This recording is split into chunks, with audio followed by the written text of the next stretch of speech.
अस्सलाम वालेकुम everyone, welcome to my YouTube channel with another video. आज हम लोग स्टार्ट करेंगे एक्सरसाइज 4.4 का क्वेश्चन नंबर 2।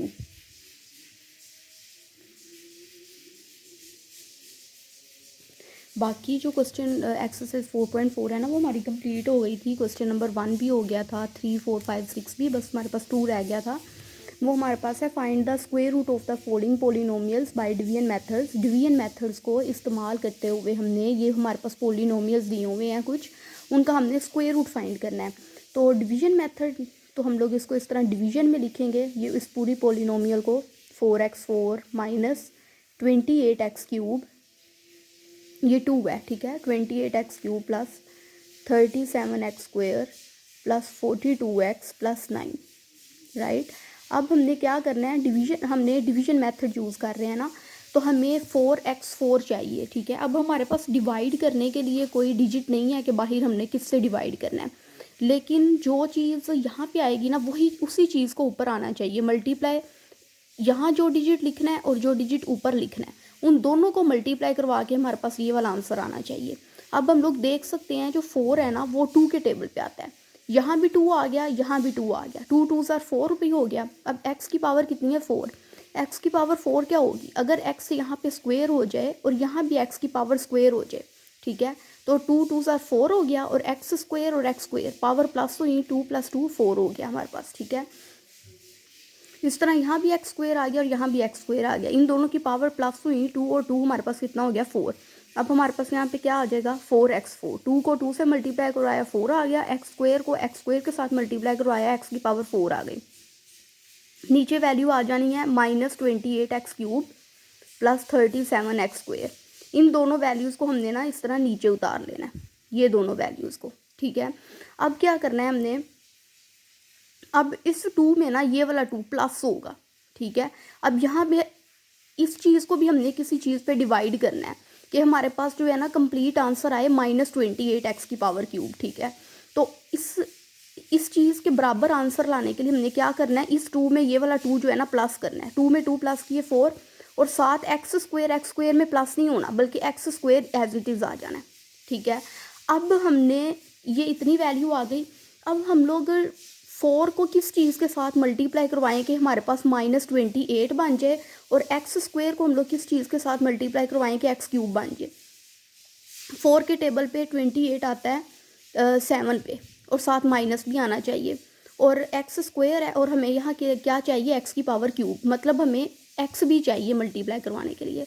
तो हम लोग अगर 4x की पावर स्क्वेयर को -7x के साथ, ठीक है, 4x की पावर स्क्वेयर को मैं यहाँ ऊपर लिखती हूँ, देखो 4x की पावर स्क्वेयर -7x, इसको -7x के साथ मल्टीप्लाई करवाना है। तो -7, जो चीज़ यहाँ पे आनी है ना, जो चीज़ यहाँ पे लिखनी है हमने, उसी के साथ हमने मल्टीप्लाई करवाना है। -7 4 के साथ मल्टीप्लाई हुआ, -28 आ गया, और ये x की पावर 1 है और इस x की पावर स्क्वेयर है, तो ये होगी क्यूब, ठीक है। माइनस माइनस प्लस, 7 को 7 से मल्टीप्लाई करवाओ तो 49 आता है। इस तरह x की पावर 1 और ये x की पावर 1 प्लस हुई, तो x की पावर स्क्वेयर हो गई। तो ये हमारे पास क्या आया, -28 x की पावर क्यूब, मतलब इस चीज़ के बराबर आ गया, ठीक है। हमने पहले डिजिट को देखना होता है कि हम लोग, जैसे 4 है, हम लोग उसको किस चीज़ के साथ मल्टीप्लाई करवाएं कि हमारे पास इस चीज़ के बराबर आंसर आ जाए, कि पूरा आंसर -28x³ आए। वो डिजिट था -7x, और इस -7x इस तरह आगे भी लिख लेना, और इसको -7x के साथ इस पूरी वैल्यू को जैसे मैंने मल्टीप्लाई करवाया वैसे करवाना है। तो हमारे पास क्या आया, +49x²। तो यहाँ बेसिकली हमारे पास जो पहले वाला है ना, वो इसके बराबर आंसर आना चाहिए जिसके साथ भी मल्टीप्लाई करवाएं। अब नीचे वाले हमने ना साइन चेंज कर देना है, माइनस है तो प्लस में चेंज होना है, प्लस है तो माइनस में, क्योंकि हमने वैल्यूज़ को माइनस करना होता है। जब हम लोग सिंपल डिवीजन भी करते हैं तो हम लोग ऊपर वाली चीज़ में से नीचे वाली चीज़ माइनस करके लिखते हैं। तो यहाँ पे हम लोग कर रहे हैं ना पोलिनोमियल वाली डिवीजन, तो माइनस को प्लस में चेंज कर दिया, प्लस भी माइनस में चेंज हो गया। अब ये वाला साइन माइनस निगलेक्ट कर देना है, क्योंकि हमने माइनस को प्लस में चेंज कर दिया। अब एक माइनस का 28x³ है और एक प्लस का, कैंसिल हो जाती है अगर सेम वैल्यूज़ हों और माइनस प्लस की हो। अब ये +37 है और ये -49 है, तो 40 प्लस माइनस क्या होता है, माइनस। 9 में से 7 माइनस किए 2, 4 में से 3 माइनस हुए 1, और साइन कौन सा आना है, 37 या 49 का। 49 बड़ा डिजिट है तो माइनस का साइन है, इसके साथ माइनस का साइन आ जाना है, ये आ जाएगा -12x² प्लस 42x हमने नीचे उतार लेना है, 42x भी और ये 9 भी, ठीक है। ये इस तरह हमने इस तरह नीचे उतार लिए, इस तरह मैं एरो से शो भी करवा देती हूँ, ये हमने इस तरह नीचे उतार लिए, राइट। अब क्या होना है, ये जो 4x² हमने ये वाली चीज़ भी साथ साथ लेके चलनी होती है, ये 4x² जो है ना यहाँ एज इट इज़ आ जाना है, ठीक है। अच्छा, ये जो -7x से हमने मल्टीप्लाई करवाया ना, ये हमने यहाँ ऊपर भी लिखना है, जो वैल्यू यहाँ आनी है वो ऊपर भी आनी है। इस तरह -7x से हमने मल्टीप्लाई करवाया था वो भी यहाँ आना है। अब 4x² एज इट इज़ आ जाना है।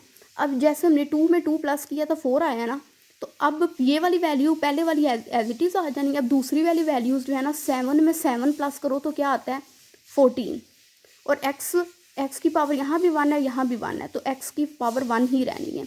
अब हमने ये एक हमारे पास वैल्यू बन गई, अब यहाँ कोई एक और वैल्यू आनी चाहिए। अब ये 2 वैल्यूज़ है ना, अब यहाँ कोई तीसरी वैल्यूज़ आएगी, यहाँ तीसरी वैल्यूज़ आएगी और उसी तीसरी वैल्यूज़ के साथ हमने इस वैल्यू को मल्टीप्लाई करवाना है कि हमारे पास -12 आ जाए। तो सबसे पहले हम लोग फर्स्ट वाला डिजिट देखते हैं, फर्स्ट वाले डिजिट को किस चीज़ के साथ मल्टीप्लाई करवाएं कि -12x² हो जाए। जैसे ये 4x² है ना, तो इसको हम लोग किस चीज़ के साथ मल्टीप्लाई करवाएं कि ये -12x² हो जाए।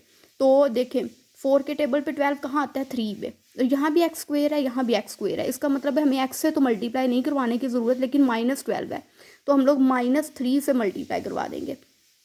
-3 यहाँ भी आएगा और नीचे भी, मतलब मल्टीप्लाई भी, इस पूरी वैल्यूज़ ने -3 के साथ मल्टीप्लाई भी होना है। जैसे -3 मैंने यहाँ लिख दिया ना कि 12 लाना है हमने, तो 4 के टेबल पे 3 पे आता है, -3 पे -12 आएगा, ठीक है। तो इस पूरी वैल्यूज़ को मैंने 4x² -14x -3 मैंने लिया ना, तो -3 से मैंने मल्टीप्लाई भी करवाना है। -3 को 4 से मल्टीप्लाई करवाया, -12x² माइनस प्लस, ठीक है। और 43 को 14 से मल्टीप्लाई करवाया, मेरे पास आ जाना है 42x, फिर माइनस प्लस 3 को 3 से करवाया तो 9। तो ये देखें, ये पूरी वैल्यूज़ जो है ना, ये -3 यहाँ लिखा है तो इसने इस तरह ऊपर भी आना है, ठीक है। तो ये इस पूरी वैल्यूज़ को मैंने -3 से मल्टीप्लाई करवाया है, तो ये देखिए इसके बराबर आंसर आ रहा है -12x² प्लस 42x प्लस 9, ठीक है। तो अब क्या करना है, मैंने साइन चेंज कर देने, माइनस प्लस में चेंज हो गया, प्लस माइनस में, ये प्लस माइनस में। अब एक 12 माइनस का है, एक 12 प्लस का है, सेम वैल्यू है, ये सारी इस तरह कैंसिल हो जानी है। और अब क्या फाइंड करना था, हमने स्क्वायर रूट फाइंड करना था इस पोलिनोमियल का। तो इस तरह मैंने लिख देना इसको, इस पूरी वैल्यूज़ को मैंने स्क्वायर रूट में लिख देना है। 4x की power 4 minus 2x³ plus 37x², जो हमारे पास क्वेश्चन है, ठीक है, हैंस लिख के। अब बराबर का निशान लगा के अब क्या आंसर आया है 2x² -7x -3। मैंने इस तरह प्लस माइनस में लिख के फिर मैंने लिखना है 2x² -7x -3, क्योंकि स्क्वायर रूट खत्म करो तो प्लस माइनस आता है। तो ये मेरे पास आंसर आ गया। नेक्स्ट पार्ट, क्योंकि ये हमारे पास क्वेश्चन लंबा हो गया है, अब नेक्स्ट जो क्वेश्चन है, इसी क्वेश्चन नंबर 2 का सेकंड पार्ट हम लोग नेक्स्ट वीडियो में करेंगे। होप सो आपको अच्छे से समझ आ गई होगी। अगर आपको अच्छे से समझ आ गई है तो मेरी प्रीवियस वीडियोस भी मेरे चैनल पे अवेलेबल हैं, आप वहाँ भी देखें। चैप्टर्स कंप्लीट हैं, नोट्स भी। Hope you guys like my video, please like, subscribe and don't forget to press the bell icon. Until then, अल्लाह हाफिज़।